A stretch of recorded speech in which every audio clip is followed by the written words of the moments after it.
Guys, welcome back to another video. Today we are going to be reacting to The Dark Side of Being a One-Hit Wonder by It's Blanco. This was uploaded 8 hours ago. I'm really interested to see what this video is about. Alright, now let's see what it's about. Let's get into it. You ever think about those guys who had one big song that was an absolute smash that made the entire year, and then they just vanished? Whatever happened to those guys? Well, those guys usually are classified as a one-hit wonder. This term usually refers to people who peaked with one song that was extremely popular, and then they never were relevant again. And while this term may seem to have a negative meaning, it's not really that bad of a thing. Most people are lucky to even have any relevant song, so if you have one popular song, and if you're right with your money, you can be set up for life. However, for a lot of musicians, being a one-hit wonder was the worst thing to ever happen to them. There's too many cases of musicians who peaked too quickly with one viral song and then they turned to the worst. So today, we're going to be looking at the dark side of being a one-hit wonder. So, let's cut the bullshit and get right into it. In 2016, rapper Desiigner was the definition of being up next. Initially just a struggling artist trying to make it in life, his entire life changed in 1 year. He dropped the song Panda in December 2015, but at first it didn't really take off. It only gained popularity after Kanye West noticed it and he used it for his album The Life of Pablo. It was heavily sampled on the song Father Stretch My Hands Part 2. Desiigner was even featured on the album on a different song called Freestyle 4. The popularity of this album and this track made the original song Panda take off like wildfire. Now, a lot of people got it mixed up for Future at first because if you listen to this song with no context, you would actually think it's Future, not a different guy. But once you start to get more in depth, you would easily be able to tell the difference between those two guys. The song made Desiigner a very popular artist and labels wanted him bad. So Kanye spared no time in making sure that he was signed to his own label, Good Music, and making sure he had the opportunities to make him a superstar. He was featured on the song Champions with Kanye and other huge artists at the time. Even though he had the smallest feature that was literally only ad-libs, it was still a pretty big step up. He was even featured on the XXL cover and his freestyle Timmy Turner went pretty viral. In fact, it went super viral to the point where it became its own song. And while you could by that default, this does not make him technically a one-hit wonder, none of his other songs even remotely equated to the success that Panda had, so technically I believe he is a one-hit wonder. In the span of 1 year, he had one song that went 5 times platinum, a secure record deal, and was on the cover of the most popular magazine in hip-hop. However, when his debut project dropped, it was a different story. He dropped his debut mixtape on June 26 of 2016, and it was an absolute shit show. Both fans and critics were severely disappointed at just how unorganized and how bad it was. Many of the songs were lackluster, and some of the songs just straight up were not complete. Like, some tracks were just 30 seconds or like around a minute long. They just didn't sound finished. And the songs that were fully completed just sounded very stale and uninspired. And you could argue it's because people expected another Panda, but in all honesty, Desiigner wasn't really trying on this project. And even if he did make more songs like Panda, that would not have helped the success of this project. It sold 13k units in its first week, and most of those were just from streams. Now keep in mind, this was during the switch from iTunes to streaming, so most of your sales coming from streams was not seen as a good thing, it was seen as bad. Whereas now, that's just simply what's expected. I remember when this project dropped, and I was just so disappointed because we all thought this was going to be a masterpiece. Like, there's a few good songs on here, but overall, just very disappointing. This was essentially the start of the end because from here, it just went completely downhill. The failure of this project made him not get taken seriously by the label, and this severely halted his career. He would release his second album, LOD, Life of Desiigner, which is the second and last album under the Good Music record label, but it basically ended after that. After this, Desiigner was completely unheard of. He dropped songs from time to time, but rarely made a splash. He didn't drop an album or anything, he just basically laid low. And while maybe this could have been another case of a musician fucked by the music industry, that's not exactly what really happened here. Because in April of 2023, Desiigner made headlines after he was caught pleasuring himself on a plane. But first, a word from our sponsor, ZocDoc. A couple weeks ago, I had quite the health scare when I looked in the toilet and realized that something was off. I did what any normal person would do and Googled my symptoms, which only made my anxiety much worse. I realized that I needed to talk to someone. Instead of just worrying the night away and wondering how I'm gonna write despite my will, I should have just scheduled an appointment with a doctor. But finding a doctor isn't always simple. You can spend hours calling different offices, sit on hold forever, and then find out that they're booked for months. The whole process feels like an exhausting hassle. Luckily, today's sponsor ZocDoc makes things so much easier. ZocDoc is a free website where you can search and compare high-quality in-network doctors. You can choose the one that's right for your needs and instantly click to book an appointment. From mental health to dentistry to eye care to skincare, they got it all. ZocDoc makes it easy to book in-network appointments with more than 100,000 healthcare providers. Whether you're trying to find one last minute or trying to find out what that weird activity in the bathroom is, each doctor has a detailed profile so you can really find out what works for you. When you found a doctor that you like, you can see what appointments they have available, choose a time that works for you, and instantly book it. Plus, ZocDoc helps get you appointments fast, typically within just 24 hours to 72 hours of booking, or even sometimes on the same day. No need to call a doctor's office or wait on hold. ZocDoc lets you do everything online. Stop waiting, stop guessing, and start getting the care that you need. Go to ZocDoc.com/itsblanco to book a top-rated doctor today. And now let's get back to the video. Thank you, ZocDoc. The story goes he was in first class and then he whipped it out in front of flight attendants and started, you know what. Apparently he also,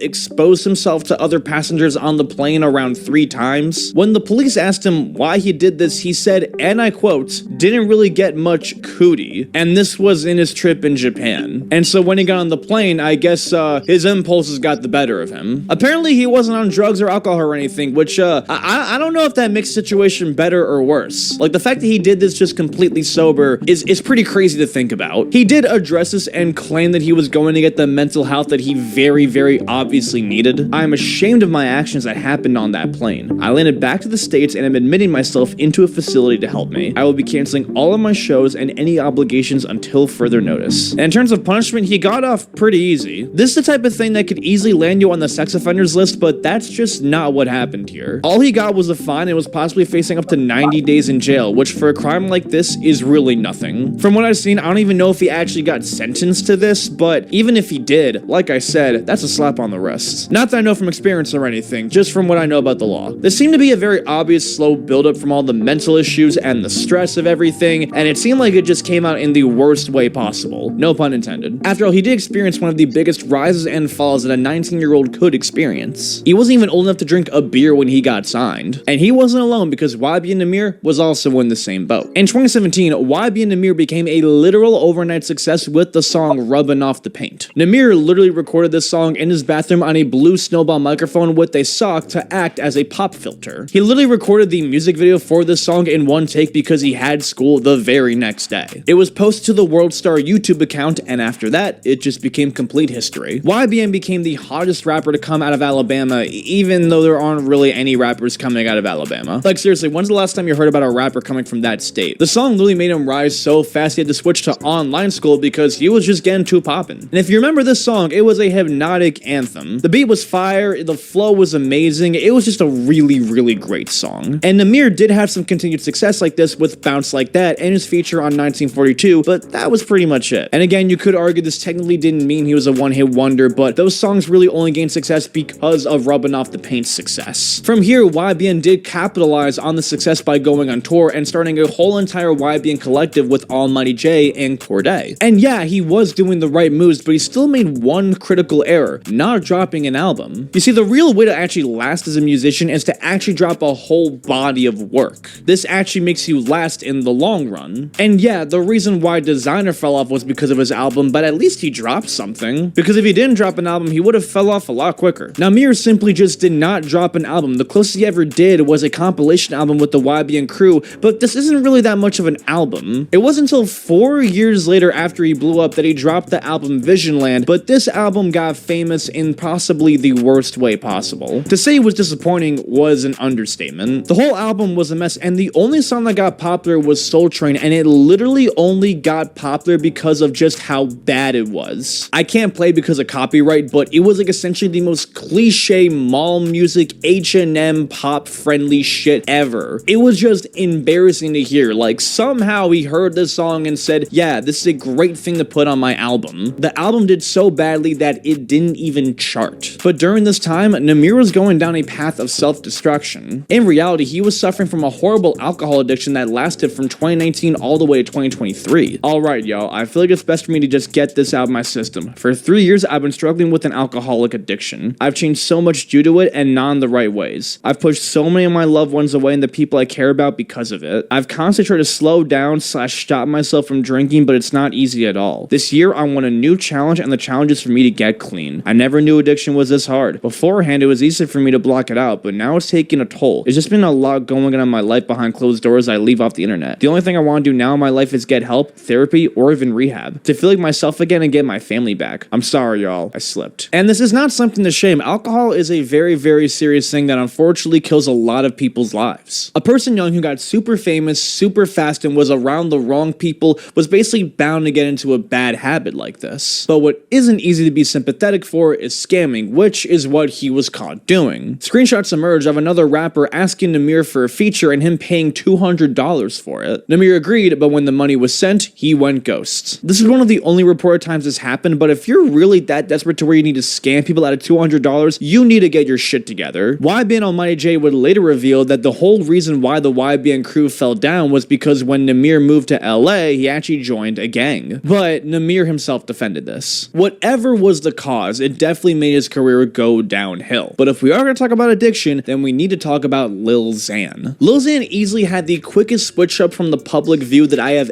ever seen. He went from being a high school dropout selling drugs on the side to eventually having his big break with the song Betrayed. It was one of the biggest songs to come from the emerging SoundCloud rap scene and really perfected the sound that was going viral at that time. And Lil Xan as a person fit the perfect image of all the rappers that were going viral too. He had these crazy face tats, he had a wild name, and he was super rebellious and cocky. It was what everyone was eating up at the time. At one point, the rap song was the most popular viewed video on the Lyrical Lemonade channel with over 200 million views. But this was the most buzz he got because after this, he would only experience the most horrendous downfall ever. His debut album was a complete failure, only selling 28,000 copies in its first week and everyone trashing it. The album to this day is considered a joke by hip-hop fans as one of the worst debut albums of all time. This essentially made Lil Xan one of those rappers that people loved to hate. He was starting to now become famous for all of the wrong reasons. He tried to later claim that he had no control over the composition of his album, that he couldn't even pick the order of the songs. However, many sources close to Lil Xan, including Adam22, revealed that the main reason why this album flopped was because Lil Xan was barely putting in any work. Whether it was the label's fault or Xan's fault, the fact that Xan was not able to take any accountability whatsoever did not help him get any respect. The problem was he had this big song, was now famous, and decided to coast instead of actually continuing to grind when the iron was hot. He would start to become more of a personality than a musician, but like in the worst way possible. And he got caught up in lots and lots of drama. In June of 2018, he dated musician Noah Cyrus, but they only broke up after 3 months. Now, even though it was a very short relationship, it was extremely public, and the two of them constantly were going at each other on social media, accusing each other of cheating. At one point, Xan even tried to claim that the only reason why they were together was because their record label forced them to fake a relationship to promote their song together. He then dated the popular influencer Tana Mojo, but this also was extremely on and off. He even collaborated with her other ex-boyfriend to make a diss song towards her. Like, you can't make this shit up. Now, even though his name was Lil Xan, he was very outspoken about how he was against drugs. At one point, he was even trying to change his name to Diego so that he wouldn't encourage any of that type of shit, which major props. But he had a different addiction that made him a much bigger joke. On September 26, he claimed that he went to the hospital because he ate too many hot Cheetos. He posted a pic of himself in an ambulance with the caption, "I was in the hospital not due to any drugs, but I guess I ate too many hot Cheetos." Apparently, you can go to the hospital for that. This made him an even bigger name in the way that people laughed at him and not with him. Because again, how the fuck do you overdose on hot Cheetos? The thing is, Xan could have just ridden off this wave and lived off the big amount of money that he made in this time, but that's not what happened. After his initial blow up, he spent his money like there was no tomorrow. He spent thousands on designer clothes that he basically would just leave on the floor. He'd buy a fancy G-Wagon that was easily worth over $100,000 and then just trash it live on Instagram for the sake of flexing. But it didn't stop there. Lil Xan would even ball out on bigger purchases like buying multiple apartments in LA,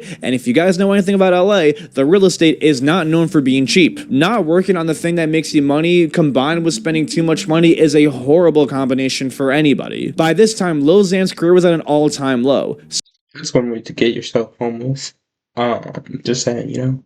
So, what do? Well, you start blaming your manager for quote-unquote providing you drugs. It's the definition of going out sad. To make things worse, this clearly got to his mental because in quarantine, he would have anxiety attacks that were so bad his mom had to call 911. Now, the situation has gone better in recent years as Lil Xan has appeared much more humble and mature in recent interviews and has claimed he has gone completely sober. It seemed he has learned from his mistakes, but the success that he once had isn't coming back. But hey, that's not the worst way to go out. It's a hell of a lot better than being accused of murder, which is what happened to Ugly God. Now, just like Lil Xan, Ugly God was one of the other rappers that also came out of the emerging SoundCloud era. The first song of his that blew up was the song Beat My Meat, which went pretty viral after a bunch of YouTubers recorded a dance for it. Eventually, it got over 33 million plays on SoundCloud. This was after he posted the song for the third time because his basketball coach believed that if he posted that song, it would really get in the way of any basketball colleges giving him a scholarship. But the real song that made him big was the track Water. This song was a hit on SoundCloud, which helped him get taken seriously by record labels who would drop the song officially on streaming services. Eventually, it would land on the Billboard Hot 100 for 4 weeks and went double platinum. Now, Ugly God stood out from all the other SoundCloud rappers because he didn't really take himself too seriously. He didn't have face tats, he didn't pretend to be a gangster or anything. He was goofing around putting lizards on his nose and wearing Pikachu onesies. And usually this is the type of thing that would limit your career because it makes your fans see you more as a joke rather than a musician, but with him, it actually helped him be more relatable. And his music was solid enough to where it actually developed real fans, and it wasn't just meme music. And while Ugly God did develop a solid fan base, this was where it peaked. In 2017, he tried to continue the success by dropping a diss song to himself called Fuck Ugly God, but this song only really went so popular. He dropped his debut project, The Booty Tape, which only sold 12,000 copies its first week, because at this point, the meme stuff was starting to take over the actual quality of the music.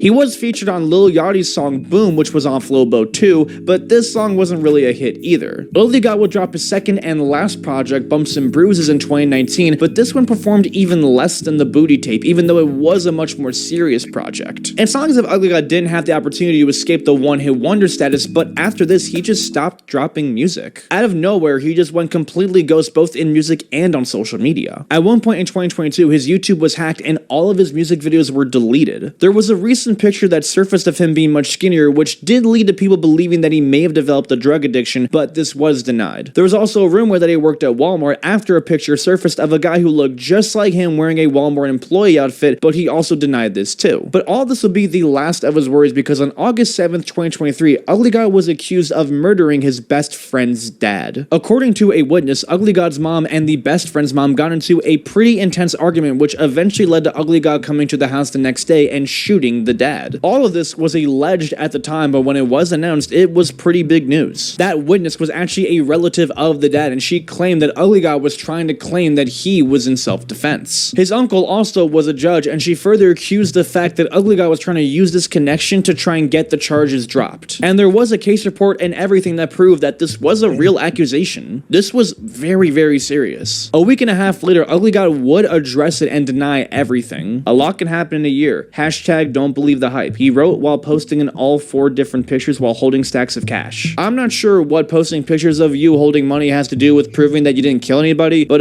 cool. And I guess he was right because in January of 2024, he was released from custody. Now, not much is known publicly about the details of this case. Maybe Ugly God was defending himself. Maybe he actually did commit murder and got away with it. I mean, who knows? But it does not compare to the rapper who actually did get charged with murder, Silento. Now, I have talked about this guy before, but it is easily the biggest case of one-hit wonders who went off the deep end. So I have to include it. If you're not familiar with Silento, well, you're definitely familiar with his song Whip and Nene, which was huge in 2015 and is one of the most viewed songs of all time on YouTube. The song's signature dance that made it really, really fun to engage with made it the modern hip-hop version of the Cha-Cha Slide. The song was made by the 17-year-old rapper Silento at the time, and this did take him off, but only for a little bit. The song was super popular, but his career was pretty stagnant after this. I mean, after all, the song was essentially a gimmick song. The song was played at bar mitzvahs and middle school dances. It wasn't something that you would listen to on your own time on your headphones. Like, no one's playing this in the car. Plus, Silento did not match the modern style of a rapper in any way, or even in the unique artistic way, but he did present himself as very humble and mature. He was just a regular kid. However, this was the most success he ever had. Any project or song he tried to drop after this completely flopped and was ripped to shreds by critics. Anything that Silento dropped did not have any remote success whatsoever. Within a year, he basically just fell off the face of the earth. He even tried to drop Whip and Nene Part 2, but considering that you have not heard about that, I think it speaks for itself. The world didn't hear from Silento for years until he appeared on the talk show The Doctors. This was where he opened up about his childhood trauma. As a child, he was found having multiple drugs in his system, including cocaine, heroin, and marijuana. Grew up in a pretty rough part in Atlanta and witnessed multiple family members constantly trying to kill each other and screaming through the walls. At age 14, he was constantly getting into trouble and was even thrown in juvie. For him, music was an outlet and gave him something productive to focus on, which helped him stay out of trouble. Making it big did help him get out of his situation, but also completely deteriorated his mental health because of all the pressure. And he never really addressed the underlying issues that he was suffering from. And while he did make the right decision by coming forward about his problems, he didn't really make the full commitment to actually getting them solved. After his appearance on The Doctors, he was supposed to continue with therapy sessions and go on other mental health TV shows, but this never really happened. The year after, in 2020, he attempted to kill himself because he was bottling everything up. However, he still refused to get treatment, and after this was where his streak of crime started. In August of 2020, he was arrested for inflicting injury on a cohabitant. Not much info was released on this, but he was released from prison literally right after, which was a huge mistake because literally the day after this, he bursted into a random home wielding an axe looking for his ex-girlfriend, but she wasn't there because his ex-girlfriend didn't live there. It was literally just a random family's house. And obviously they freaked out when they saw a random pissed off dude holding an axe trying to murder them. He swung at two of the people in the house before his friend eventually told him that they were at the wrong place and they left. Eventually the police found and arrested him, and this was a pretty serious crime. Somehow he was released after this, I don't know how though. And a month later he was arrested again after going 143 miles per hour. And the video surfaced of this making him look like a total dick. But in 2021, Silento went too far. On January 21st at 3:30 a.m., a man named Frederick Roots was found bleeding profusely. Eventually he was found by the police, but when they got to him, it was too late and he was dead. That man was Silento's cousin. Earlier, Silento pulled up in his white BMW and shot him both in the face and the leg. Police were able to quickly find it was him because they saw the footage from all of the Ring doorbells from the neighbors, and it didn't really take that police to figure out the details. The news of this was so shocking because no one would think that the guy who sang Whip and Nene would literally kill his cousin. To this day, police have no idea why he did it. His PR manager tried to convince the public that he was completely innocent, but it was his PR manager, so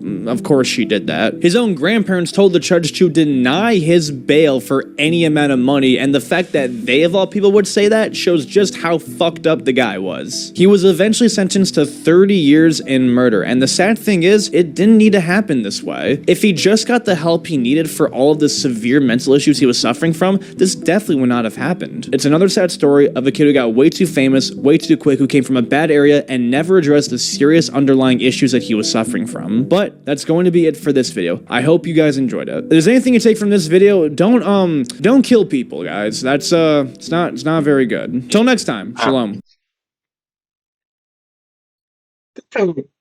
Honestly. But, I mean, yeah, that guy got way too popular way too quick, ended up killing his cousin. Like you said.